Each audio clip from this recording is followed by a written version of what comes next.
What's good, YouTube? It's your boy DJ Jackson, man. Hey, we back again in a reaction video, man. Hey, man. We got a very special video for y'all today, man. We got Shaq, man.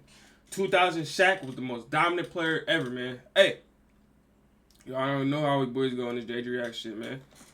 We get right to the reaction. We ain't gonna say too much, bro. Everything is live, bro. Everything y'all seeing is live, bro. We finna see Shaq. We see why and how he's the dominant most player in 2000. Hey, man. If you new, man, hit that sub button. Roll 3K sub, man. Anything y'all want to react to, man, let me know in the comments, man. Come on, man. On the grind, bro. We're on the grind. Let's get it. Without further ado, man. Hope y'all enjoy the reaction. Let's get it. Before the 2000 NBA season, Shaq was never in great shape. In his first 7 seasons, he used to eat unhealthy, drink, and party hard, even before the NBA Finals. And then you run into Akeem and them in the finals. That was my fault we lost, because as a leader, I didn't lead. After we beat the Bulls, I let up. We had 8 days off. Me and G. Scott were doing stuff we weren't supposed to be doing. Yeah. But then everything changed with the arrival of Phil Jackson in 1999. Under Jackson's tutelage, O'Neal became an unstoppable force, weighing in at 345 pounds, destroying rims and opponents across the league. We've never seen a human being so large move on the basketball floor with that kind of quickness and agility. For Shaquille O'Neal to be as big as he is and carry that load, Shaq has some impeccable footwork. Shaq wasn't trying to finesse. He got to a spot and he was just called us. In 2000, Shaq achieved career highs in most statistical categories, broke records, and had arguably the best finals performance ever. This is the story about Shaquille O'Neal's MVP year, and arguably the most dominant season in NBA history. Shaquille O'Neal was the first overall pick in 1992, and in his first 7 NBA seasons, he averaged 27 points, 12 rebounds, and 2.5 blocks per game, shooting a league best 58% from the field. The Big Diesel finished top 10 in MVP voting during each of those 7 seasons, with 1 scoring title, 1 trip to the NBA Finals, and 6 All-NBA selections. However, between 1992 and 1999, Shaq also starred in 3 movies, recorded 4 rap albums, and appeared in countless commercials. His lifestyle was far from a model athlete, and O'Neal never reported to training camp in shape. And even though everybody liked Shaq, the general consensus was that he was another spoiled superstar, one who cared more about himself than the success of his team. Shaq couldn't win a championship, and to make things worse, he got swept from the playoffs 5 times. Many former players started to criticize him, including NBA legends such as Kareem Abdul-Jabbar and Bill Walton, as well as the Lakers GM Jerry West and his teammate Kobe Bryant. However, during the 1999 offseason, everything changed. After getting coached by 5 different coaches in his first 5 seasons and failing to see eye to eye with most of them, Shaq was elated when the Lakers announced Phil Jackson as their next head coach. A 6-time champion with the Bulls, the Zen Master had the know-how and the credentials to lead a team with the feuding Shaq and Kobe, and was... That's fucking crazy, bro. Bro, imagine you playing a regular-ass NBA game, bro. And I have to guard Shaq. I have to guard a nigga that's 7 feet, 345 fucking pounds, bro. That can boom my ass any minute. Hell no, nigga. I ain't doing that shit. That O'Neal truly respected. During his visit to Montana, where he had a concert, Shaq decided to pay a visit to his new coach, who lived 10 miles away. When Shaq got there, Jackson wasn't home. But when he arrived shortly after, he caught the 7'1" big man staring at all his championship trophies. "You know, you can get one of those if you listen to me," was the first thing that Phil said to Shaq when he entered the room. "I believe you," Shaq replied. And then, to O'Neal's surprise, Jackson started to talk about his property, about a problem he had with a huge fallen tree, asking Shaq's help to move it. "He's there pulling the tree with a boat, and I'm pushing the tree. Then he told me to hang on to the tree as the boat kept going and going. And then I had to swim back to shore from this damn island, which was very far. I don't know how far, but it was far. And you know what I'm thinking? This man is challenging me." They're man, I ain't moving up. He probably wouldn't coach. Now, Shaq grew up as an Army brat, and he didn't respond to soft words. So the only way to reach him was with authority and discipline. Jackson knew it. So when Shaq finally reached the shore, he asked O'Neal how much he weighed. Shaq was somewhat embarrassed, and he didn't even know his true weight, which always ballooned up during the offseason. "I want you to lose 15 pounds. The bigger you are, the harder it's going to be on your knees. And I want you playing 40 minutes a game." Shaq agreed. And the next time they saw each other at the start of the Lakers training camp, the Big Diesel was in the best shape of his career. Weighing 345 pounds, O'Neal was pure muscle. and he looked intimidating. Phil Jackson came in the first championship, I was 345. But after he got on the same page with O'Neal, Phil had a much harder task, and that was reaching through to Kobe. Bryant was a basketball-absorbed narcissist who believed he was the best player on the team, aspiring to be the greatest to ever do it. Kobe wanted to have the ball at all times and score as many points as humanly possible. So he was unpleasantly surprised when Jackson announced the team would be running the triangle offense and that most actions would be run through Shaq. Every great team has a 1-2 punch. This is your team, Shaq. And Kobe, you're going to be our floor leader. If you guys don't like that, let me know now and I'll trade you. You're gonna do what I say, and if you don't, you're out of here. O'Neal was thrilled to hear that. Kobe, much less so. When the team started practicing the triangle offense, which involved all 5 players on the floor, Kobe was the odd man out. He didn't want to accept that the triangle ran through a center, and he kept dribbling, trying to beat his man one-on-one and score out of double teams. It had gotten so bad that Shaq developed a secret sign with the rest of the Lakers to shut Kobe down and not pass him the ball. But then, during a preseason game against the Wizards, Kobe injured his wrist and was ruled out of action for 6 weeks, which turned out to be a blessing in disguise. Without Bryant trying to be a hero, messing up the flow of the game, the triangle worked like a charm for the Lakers, who jumped to the top of the Western Conference after their first month of the season with an 11-4 record. Shaq was playing better than ever, averaging 29 points, 13.5 rebounds, and a career-high 3 assists per game. Bro, he was and averaging even fucking though 30 everybody points. always thinks of Shaq as this giant brute who dominated because of sheer strength and only scored from dunks, this was far from the truth. The Big Diesel had a refined offensive repertoire of spins, hooks, and short turnaround jumpers, which he could score turning left and right. Now, while his footwork certainly wasn't on the level of Hakeem Olajuwon, it didn't have to be, as Shaq was so quick and agile for his size that the opponents were helpless once he caught the ball deep in the post, which was almost inevitable. His most famous move was dubbed Black Tornado, and it was basically unguardable because O'Neal would use the defender's momentum against them by quickly spinning in the opposite direction of their pressure when they lean into him during a post-up. It was like watching a sumo wrestler doing ballet, as nobody that big could move that fast in a split second. However, the biggest change about Shaq in 2000 wasn't on offense, but on defense. Damn! The Big Diesel was always a solid defender, but never a great one. However, with excess weight shed off and the newfound commitment to be the best player on both ends of the court, O'Neal was flying. He got way better at defensive rotations, and his help defense stifled opposing guards who wanted to score in the paint, resulting in a career-high 3.5 blocks per game during those first 15 games. And his averages would have been even better if he hadn't been ejected in the first half of a game against the Rockets after an infamous fight with Charles Barkley. However, when Bryant returned to the lineup at the start of December, the same problems emerged. Even though the Lakers kept winning games, posting a 20-1 record with Kobe in the lineup, the team chemistry was horrendous. Nobody on the team liked Kobe, who kept mostly to himself, never engaging with the team outside of basketball. Some of your teammates talking bad about Kobe. Ty Lue, Harper, yeah, they were sitting there talking shit. And Kobe was right here. And they're talking shit. I'm seeing Kobe like this. Furthermore, the Lakers' third best player, Glenn Rice, didn't like the triangle, and like Bryant, he often steered outside of the team concept, trying to hunt his own shots. During January, the Lakers lost 6 out of 9 games, including a 24-point spanking by the... So you got everybody want to be fucking the main player on the fucking team, bro. I actually want to know how the fuck this shit work.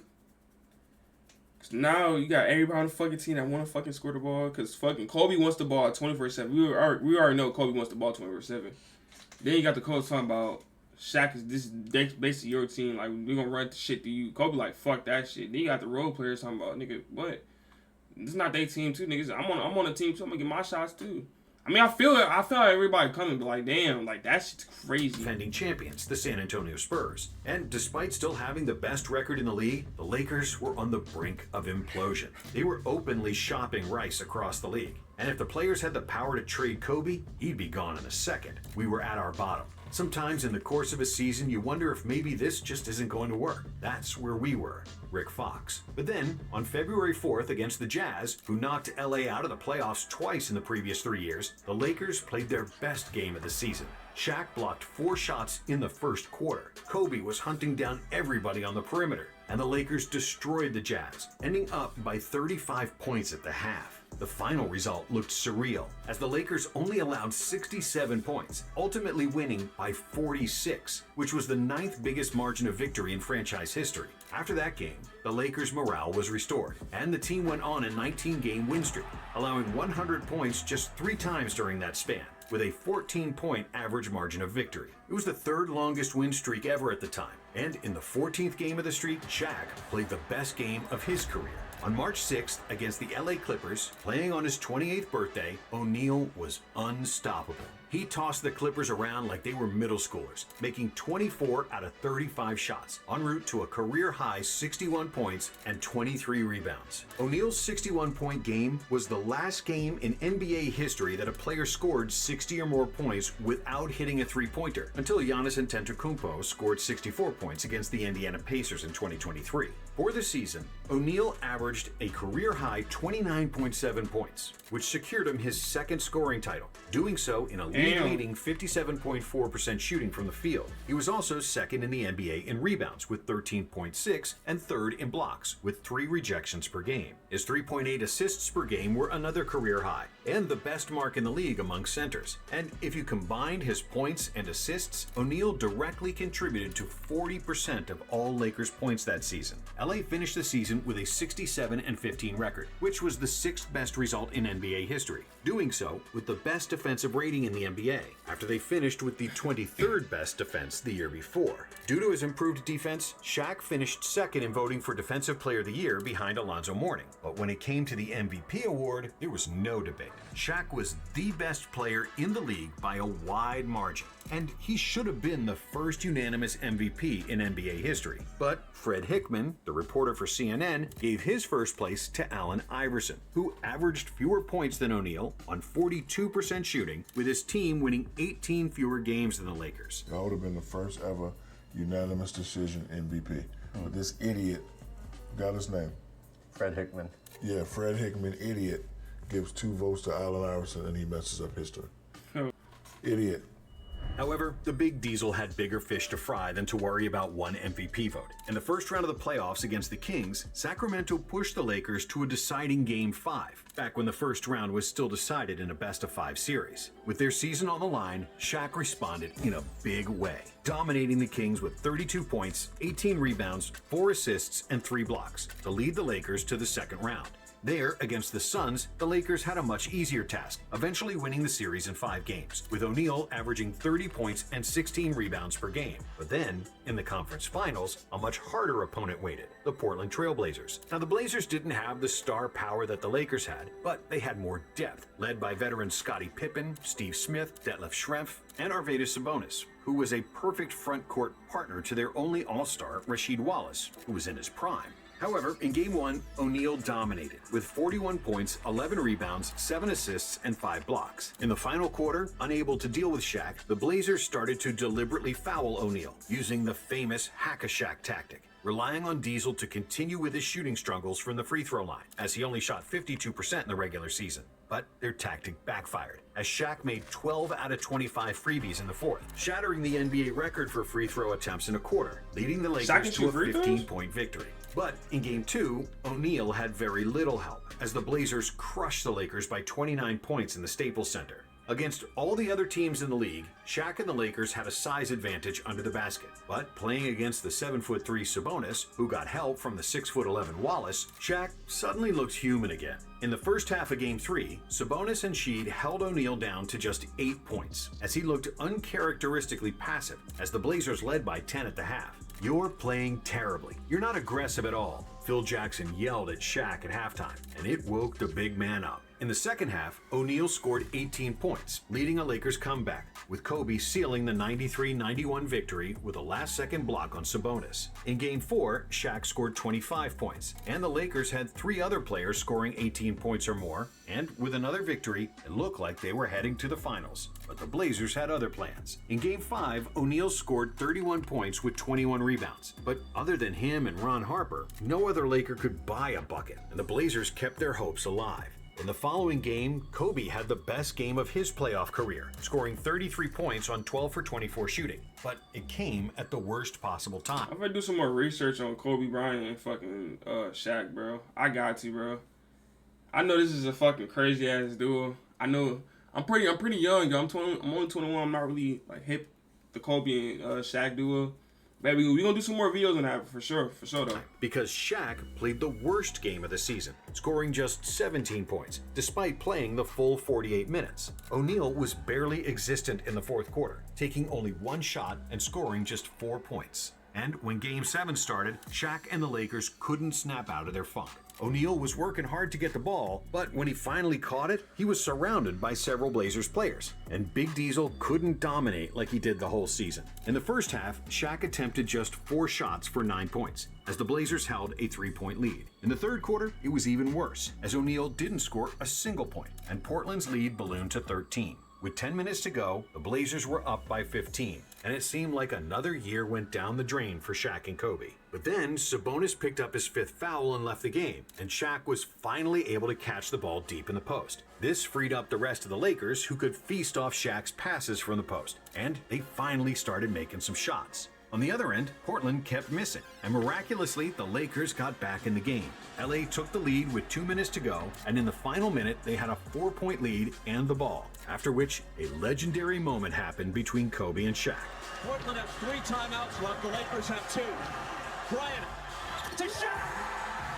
The Lakers survived the most dangerous team in the playoffs, and despite struggling at times against Sheed and Sabonis, Shaq still averaged 26 points, 12 rebounds, 4 assists, and 2 blocks in the series, Yeah, Shaq hitting is a beast. 54% of his shots. Shaq Those is numbers a beast, look even y'all. better if you consider that the Lakers averaged only 93 points per game in the series, meaning that Shaq scored or assisted on 38% of their points. Not to forget that he always put teams in foul trouble, which made scoring easier for his teammates. And in the finals, the Lakers faced the Indiana Pacers, who were a good, scrappy team. But they didn't have anybody who could stop O'Neal down low. Shaq dominated the first 2 games in the Staples Center, finishing with 43 and 19 in Game 1 and with 40 points and 24 rebounds in Game 2 as the Lakers took a 2-0 lead. However, in Game 3, Indiana bounced back, largely due to the absence of Kobe Bryant, who sat out due to an ankle injury after Jalen Rose deliberately put his foot in Kobe's landing area during Game 2.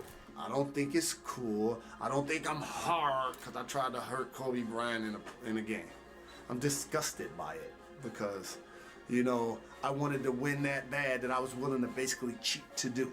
Despite 33 points and 13 rebounds from Shaq, the Pacers won Game 3. And in Game 4, they were on the brink of winning another one after Shaq fouled out in overtime. But then, Kobe, who was still nursing a bad ankle, took matters into his own hands. Bryant made 4 of his 5 shots in overtime, including a game-winning tip-in with 5 seconds to go. And even though Indiana won another game and extended the series, in Game 6, Shaq came for his finals MVP. With 41 points and 12 rebounds, O'Neal was unstoppable, leading the Lakers to victory and the championship, with Kobe jumping into his arms as the final buzzer sounded. For the series, Shaq averaged an unreal 38 points, 16.7 rebounds, and 2.7 blocks, shooting 61% from the field, proving that he was the best player on the planet. His 38-point average was the 4th best scoring average ever in the NBA Finals. And considering how he also dominated the glass, how efficient he was, and that he was also a huge presence on the defensive end, this was arguably